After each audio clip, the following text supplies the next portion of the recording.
Smell. And who could be behind this blatantly unhip piece of educational plastic? Dig up! There you go! Dig up! This week sees the latest addition to the GamesMaster network, live on-air chat. You can see it happening by turning to teletext page 476. That's within the digitizer section on channel 4.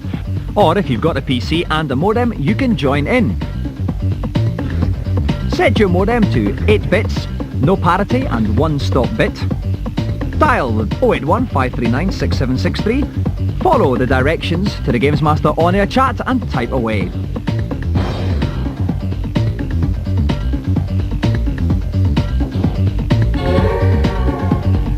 Space on teletext is limited, so if your comments don't make it on the screen straight away, be patient. And also, try to be funny.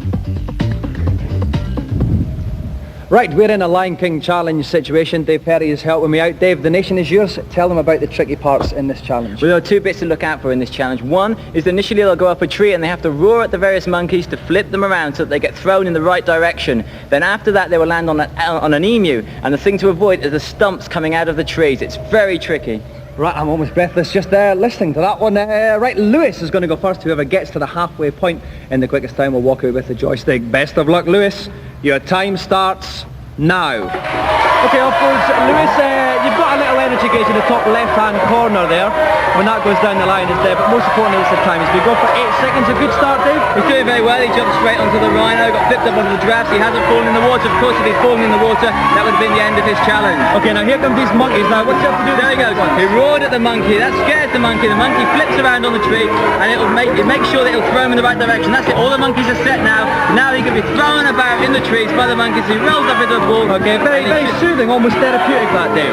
It is. It's very, very nice. And this monkey will drop him on the giraffe, and up he goes. 36 seconds gone. Very, very tricky. You have to watch out for the stumps sticking out of the trees. He's going to get some arrows here to tell him yes. He's got arrows on the right hand side. Tell him what to do. 45 seconds gone. He's going to go down here. Down 48 seconds gone. Know exactly what he's doing. He's going to jump. 2 arrows here, Dave. 2. That's a double jump he's going to have to do. Oh no, we got hit. Oh dear. So Lewis didn't even make it to the end. Now he's got to make way for Michael. Lewis didn't actually make the halfway point, so basically all Michael has to do is get to the halfway point to win, but that's not quite as easy as it sounds. Best of luck, Michael. Your time starts now. Okay, off it goes. Energy in the top left and it's doubled up with something pretty healthy. Now, Dave, this is fairly straightforward, this bit, really. The problem's going to come later. Straight platform gaming, really. Just jump from platform to platform, keep you cool. But you have to remember that playing in front of this crowd with cameras on you is very tricky. It's not as easy as it looks. Especially if you're on a bad hair day or something like that. Especially if you're having a bad hair day and you think everyone's going to take a mick out of you. In that case, you should be buying a bandana. Always a good tip. Oh, it's down. I know it's going to waste some time there, but time is not going to be that crucial. All he's got to do is stay alive, Dave. That's right, if he can get through the level, he's going to go through the round. Okay, one more fling and he's on the giraffe. He's got the monkeys right, he's rolled off the giraffe. Now he's on the emu. Now he's got to pay attention here. It's a nice easy ride at first, and then the trouble starts. Okay, he's up the first jump, next one will be down. Jumps over the animal, under the branch, over the next animal. This is the tricky one coming up, Dave. This is very jump. A double jump. Jump 1, jump 2, he's done it. He's made it, that was beautiful. That's beautiful, he's done it. He's very nearly done it, but look at that little line icon to signal the halfway stage. 1 minute, 2 seconds, he's over the giraffe, he's done it. Line icon, beautiful. That means that Michael is the winner. Oh, well, bad luck, Lewis. Well played, Michael. Now, Lewis, you were going so well. I reckon you probably would have been actually quicker than Michael, but then it all went wrong. Tell us what happened. I think I timed the jump too late or early. I know. I just hit one of the branches and then I fell down. And that was it? Yeah. Never mind. Michael, now, were you a bit more nervous perhaps after seeing what happened to Lewis? A little bit, and then I thought I might as well time it a bit better than him. That would generally seem to be a good idea, wouldn't it? In the light of Lewis, I suppose.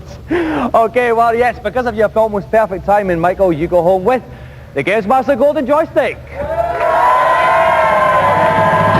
have another round of applause then, Michael and Lewis.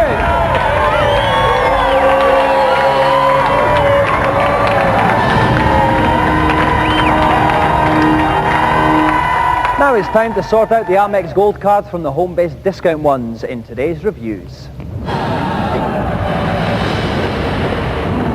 First up, if you like naff game shows, you need no longer watch BBC One. You can play Twisted instead.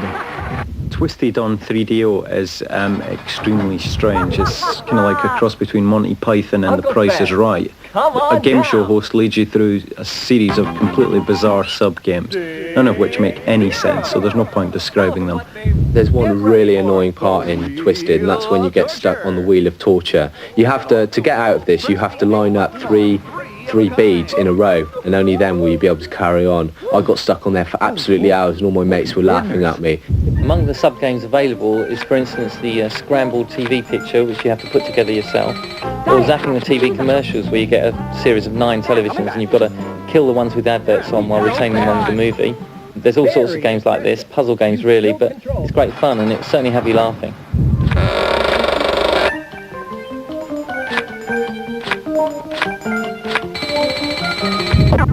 Next up, Dynamite Heady. He's got a head and he's dynamite. It's very colourful, it's very bright, and it's got some of the weirdest bosses you are ever going to see. It's got a huge, inflatable, giant pink sausage dog. On the surface, Dynamite Heady is a straight platform game, but it doesn't take long to realise that there's a lot more going on in it. For a start, the head is the weapon, which is very strange, but there's also some very strange power-ups too, like you can turn your head into a bomb. Dynamite Heady is the second game from Treasure, the people who brought you Gunstar Heroes last year on the Mega Drive. And it's of equivalent quality, fantastic looking game, amazing graphics, good slick gameplay, an excellent platform game and worthy of a place in anyone's collection.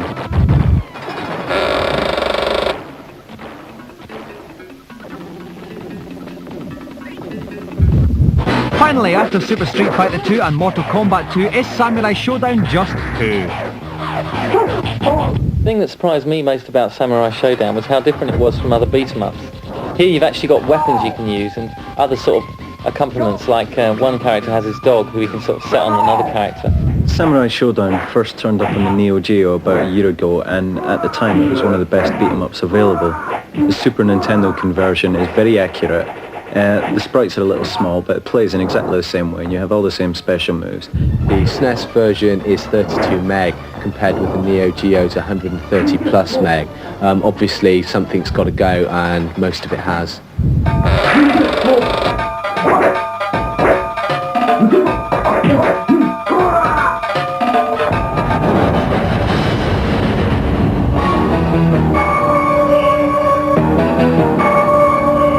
Zach says you're working on a robotic soldier. You can't copy somebody's soul like it's a videotape. We've got to stop him. He's only been in virtual reality. Are you saying Jessica's his target? Yes, it stars that bloke, these birds and this boat. It's rather inexplicably a hit on American TV, and it's also the latest game being developed on the CDI Thunder in Paradise. Okay, kid. You have linked to Thunder's weaponry. Show us your stuff. Thunder in Paradise is produced by the makers of Baywatch. Experts in the dumb bloke, fit bird, beach bikini action drama. Stretching credibility to its limits, Hulk Hogan, opting for the dead squirrel on upper lip look, plays the inventor of Thunder, a 45-foot speedboat with lots of spanky hardware. We're short on time. We'll go that way, you go this way. Find the major. You got one shot, so make it count. Move! Playing as Zack, your mission is to rescue kid sister Allison, who's run into a spot of bother with your standard virtual reality robot morphing supervillain. Along the way, you've got a Lethal Enforcer-style shootout in a warehouse. Believe it or not, this is another shootout on the beach. We got long-range company. Get those missiles fired up. Fast! And hey, more shooting action on water. Thunder in Paradise, the game, is released early next year. What are you shooting at, man? The targets! Hit the targets! Unfortunately, so is the TV show. You lost! Big time! Good news is, you can always try it again. That's right. There's always another day in paradise. DQ. Once upon a time, there were 4 footballers with varying haircuts. Now there's only 2 of them. To see what this very special GamesMaster FIFA final will consist of, let's go over to GamesMaster. The next challenge sees the final of my footy fest. So I've come up with something rather special. FIFA International on the 3DO, the game that's brought some sensational soccer graphics. There are a number of camera angles available on the game, but I've chosen one that would allow our players to get a good view of the field without becoming too overwhelmed. So let's get those shin pads on and get ready for kick-off. Our two finalists are sailing up the tunnel, about to step onto the hallowed GamesMaster turf. Please welcome Casey Keller and Andy Townsend.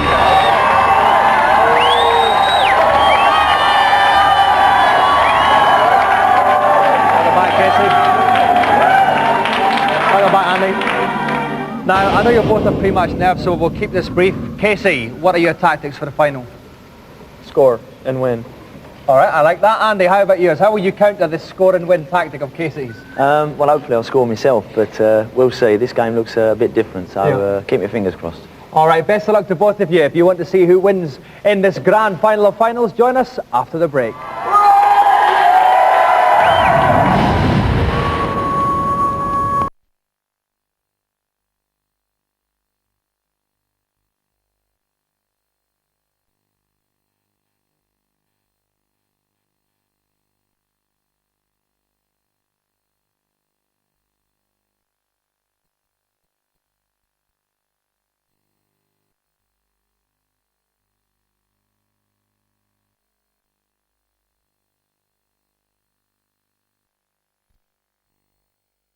Welcome back. We're getting ready for GamesMaster's football final. We have Andy Townsend and Casey Keller. With me in the commentary box is Simon Byron from The One. Simon, we're playing this on the 3DO. Now, slightly different than playing it on the Mega Drive or the Super Nintendo. What do the players have to watch out for here? Right, it's essentially the same game underneath, but of course it looks different. It's beautiful. The players have to watch out for becoming disorientated through the spinning camera view, so it's worthwhile just once you've passed the ball, stopping, looking to see where your support is, and then playing on like that. Okay, best of luck to Casey and Andy. Let's have kick-off. So Casey's for USA in the blue, go from right to left. Andy is the Republic of Ireland in the white, playing from left to right. Republic with the ball. Oh, that's a bad pass to the USA, takes a shot. Oh! Pat Bonner surveys all and gets it out. Not a bad start, Simon. No, it's really exciting. I think we should see a few goals definitely. One pretty soon. Oh, look at it! Goal! Get it!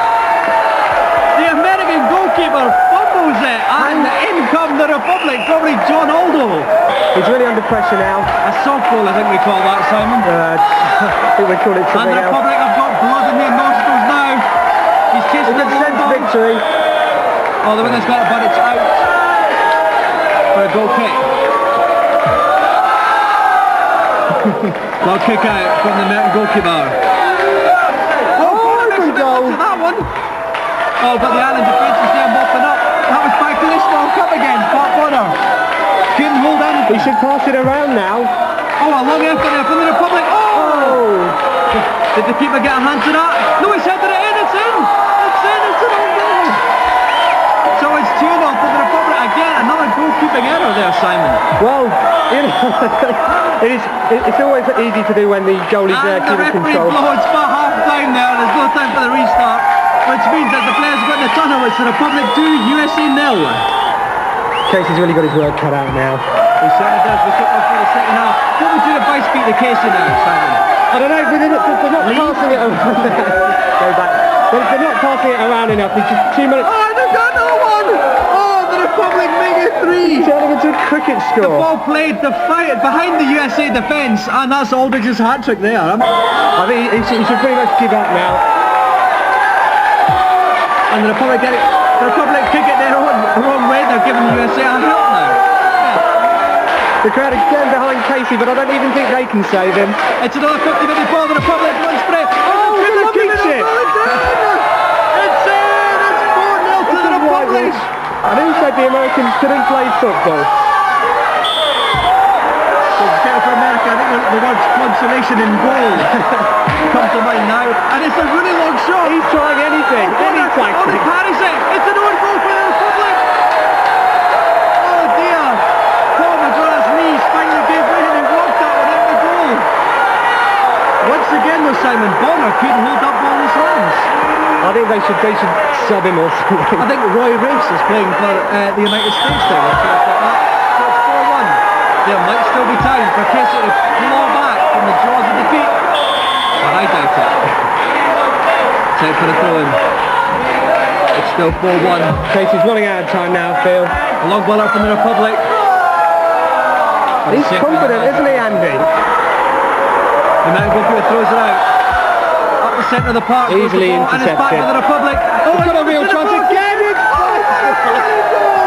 Oh, that's the pick of the bunch there. Beautifully flighted long ball from the Republic. 5-1, and there's a slightly handball look about the American team now. And here come the USA, another consolation goal. Oh, This is a whistle went. the final whistle went just as it was about to go on the It wouldn't screen. have made any The difference. final score is the Republic 5, the USA 1, Andy Townsend is the winner.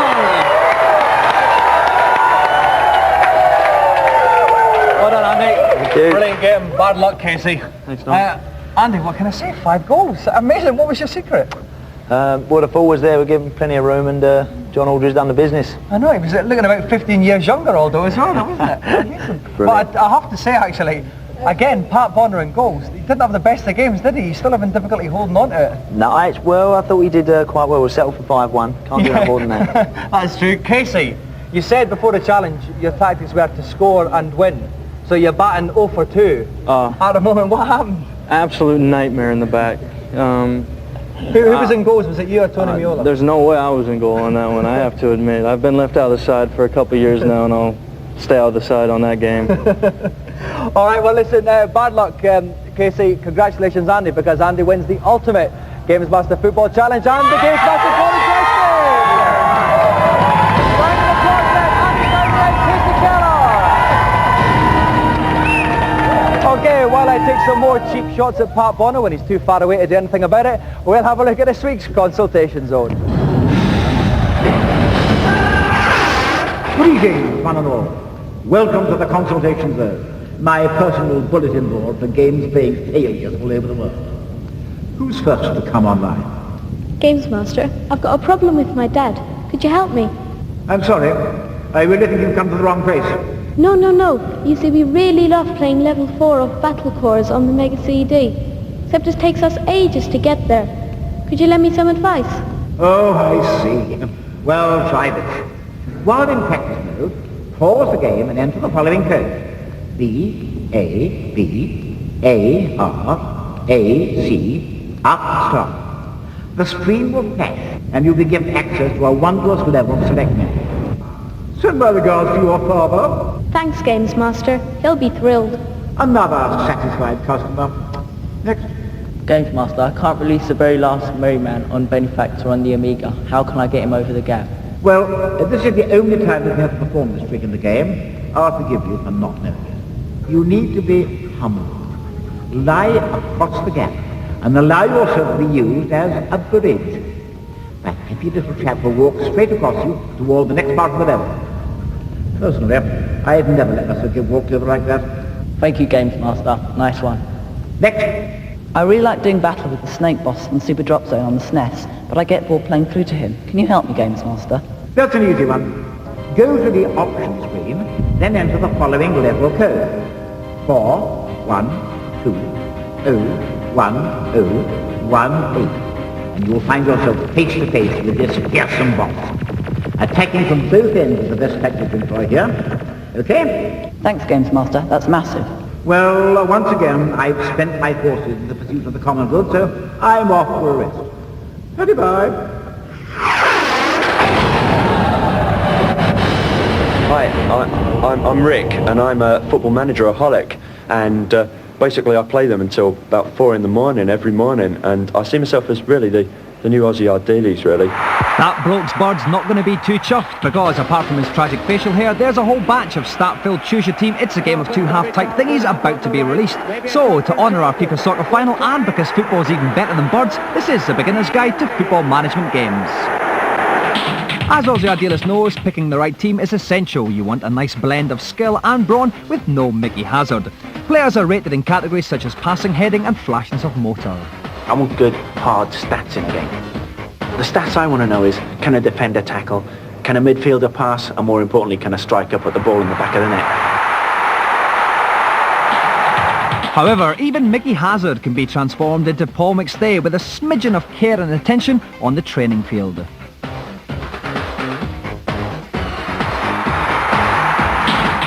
With the exception of Sensei World of Soccer, you don't actually control your players in match, you have to sit back and pray. Although most managerial games are kind enough to let you watch some action.